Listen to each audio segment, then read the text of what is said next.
Hello and welcome here to Talk FCB and welcome back here to the channel, guys, for another video today. And today we're going to be taking a look at the FIFA ratings for FIFA 18. EA released a lot of them yesterday, so we're going to be taking a look at the Barca ratings and seeing how they compare with how we expected them to be, and also seeing if we agree with them or not. Now, the FIFA ratings cause a lot of controversy year upon year upon year. The reason for that is they are absolutely awful. But obviously this is a bit of a different video to what you're usually used to on the channel, guys. So if you don't enjoy this video, don't worry, the usual videos will be back very, very soon. But I did put it out on Facebook and a lot of people did want to see my reactions to the ratings. So let's crack straight on with the goalkeepers. What I'm going to do is I'm going to look through what the ideal, say, Barca starting 11 would be. I'm going to look at all the ratings of those players and I'm going to actually compare those to EA's ratings of Real Madrid. Now, before we even start, I acknowledge that last season Real Madrid won the Champions League, they won the league, we ourselves won the cup. You've got to remember though, we did take them to the final day in La Liga, we did push them all the way, we could have won the league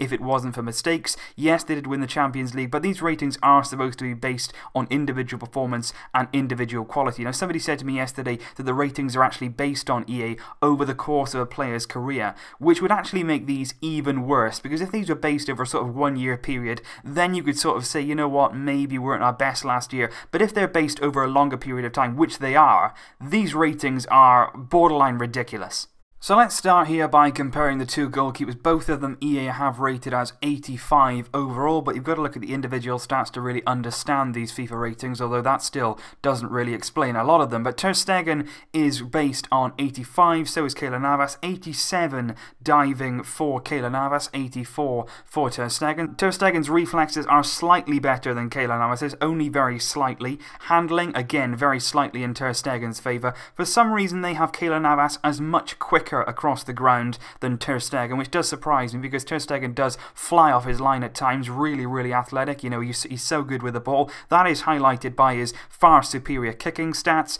and then positioning very slightly better than Keylor Navas. I do disagree with this rating. I really do. I think Ter Stegen, you look at some of the other goalkeepers, you know, the likes of De Gea and Neuer as well, they're 89, 90 odd rated. So I think personally Ter Stegen should be much higher. Last season he had by far his best season at Barcelona.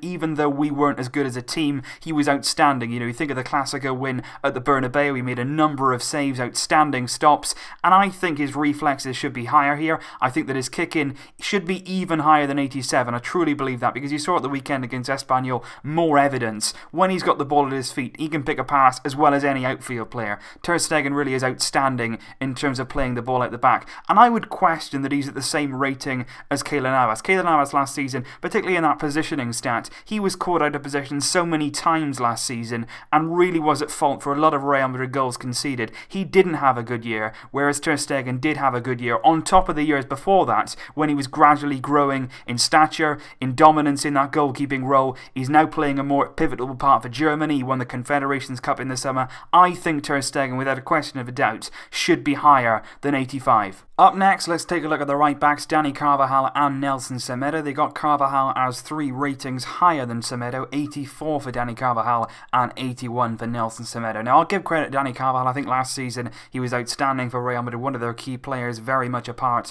in their successes domestically and in Europe. But I do feel like Semedo's rating is a tad harsh. I think we're just going to look at the individual stats now. 92 pace for Semedo, considerably higher than Carvajal, which is pretty accurate. Semedo is absolutely rapid across the ground. His dribbling is also slightly higher than Carvajal. I think that's probably about right. I think both of them are pretty decent on the ball.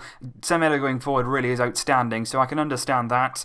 His shot is higher than Carvajal. Defensively, though, FIFA really and EA do feel like Semedo is very much inferior to Carvajal. His defending stats 82, 78 physical. But it's the passing stat here that I really have a problem with. Semedo 68 passing.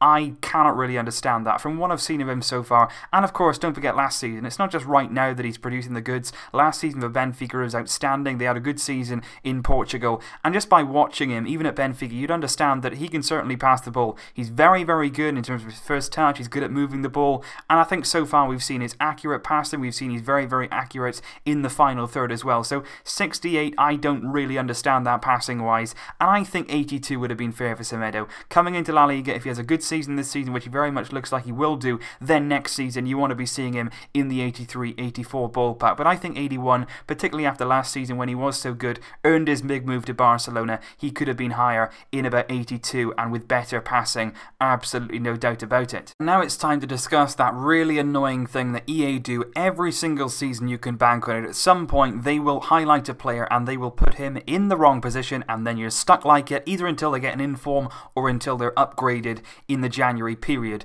But Sergio Roberto has been put into the game as a right back. Now a lot of people are going to come at me and say, oh well, you know, he played right back last season, he played right back the season before that. But it's quite simple. If you're EA, if you're looking at these ratings, as you got so many stats for all of the players, they put them into a machine, a system, and then they generate these ratings. All you've got to do is do a little bit of human research, look at this season, think, we've signed Semedo, we've got Alex Vidal, this season Sergio Roberto is going to play predominantly most of his football in centre midfield. It takes 5 minutes to sort of work that out, and then you can put his rating and his card in centre midfield, where he belongs, where his preferred position is, and where he will play the majority of games this season. As it is though, they've put him at right back, 81 rated, 77 pace, I think is really harsh. I think a lot of people underestimate the pace of Sergio Roberto. Dribbling 75, and they've actually given him a really mediocre card here. He might be 81. He's got solid stats defensively, but he's not given anywhere near amount of credit going forward. 64 shot, again, pretty harsh.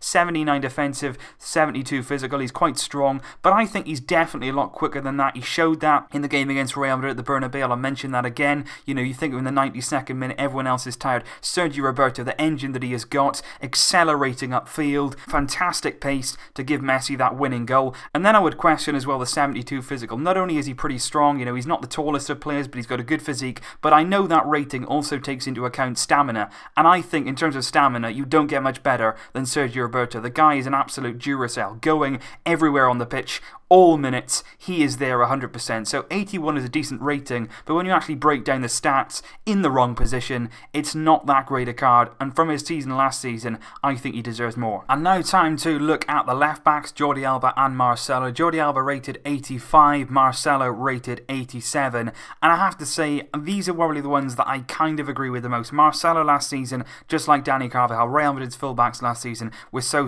integral to what they did in the Champions League and in the league. Marcelo, very, very good. A few things though I'd actually disagree with on his rating.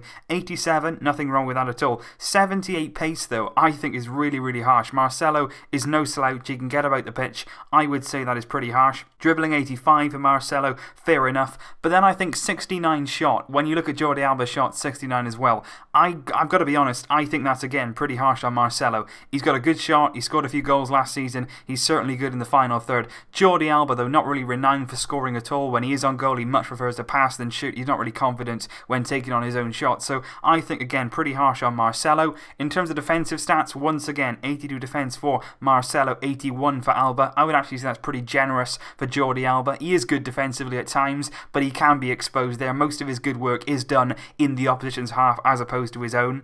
Marcelo 80 passing, Jordi Alba 75. That's where I'd probably have my qualm with Jordi Alba's rating. I don't think 75 is fair. I think he's good in the final third. His passing is good. He's got a good first touch. When you get him in behind, okay, you know, finally his final pass at times isn't always great, but already this season he's proved that when he is in the final third, when he has a bit of time, when he has that left hand side all to himself, he can certainly be of quality.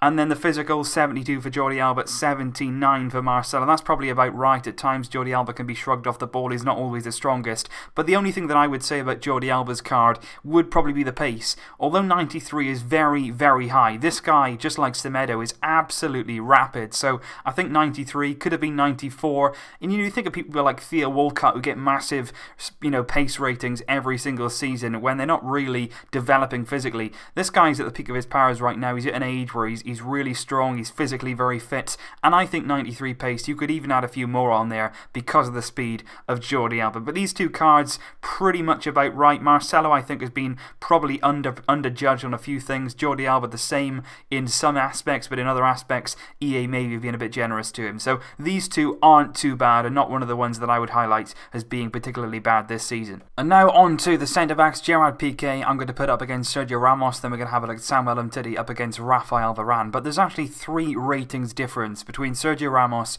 and Gerard Piqué. Of course, Ramos last season got a lot of the headlines, you know, scoring last-minute goals, but primarily the guy's a centre-back. His priority is to keep goals from going in his own net, not to score goals. It's a fantastic bonus to have. It's a brilliant fact that he can come up with these decisive moments when Real Madrid really need them. I think as a leader, he is good in terms of what he does in the final third, in his decisive, really decisive moments.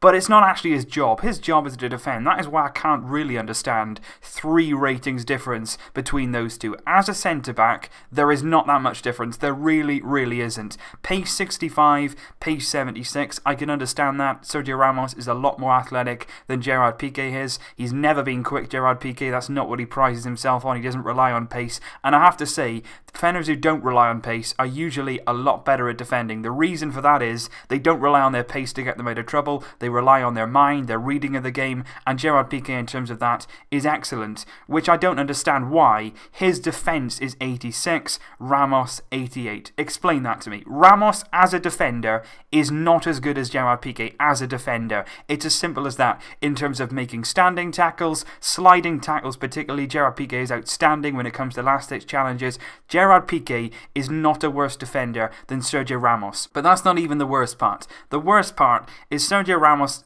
passing 71, Gerard Piqué passing 69. What on earth is that about? Gerard Piqué is one of the best ball-playing centre-backs I have ever seen in my lifetime. He has played the ball out the back for Barcelona for year upon year upon year without mistakes. He's so accurate in his passing. He's got a fantastic passing range, not only sideways passes, but in terms of long-range, over-the-top passes to things like Luis Suarez running down the wing, long passes to Lionel Messi. And I think the most important thing here is that EA have got that massively wrong. In terms of shot, you know, you're not really important for a defender. Neither of them, you know, shoot that much. If it's Ramos scoring, it's usually by a header. And then you've got dribbling, 72 to Piqué 66. And the problem is for these two, I think, Sergio Ramos is sort of billed as this player who can go forward, who can score goals. So people automatically think he's sort of like a midfielder. Even Rafa Benitez played him in midfield a few times ridiculously.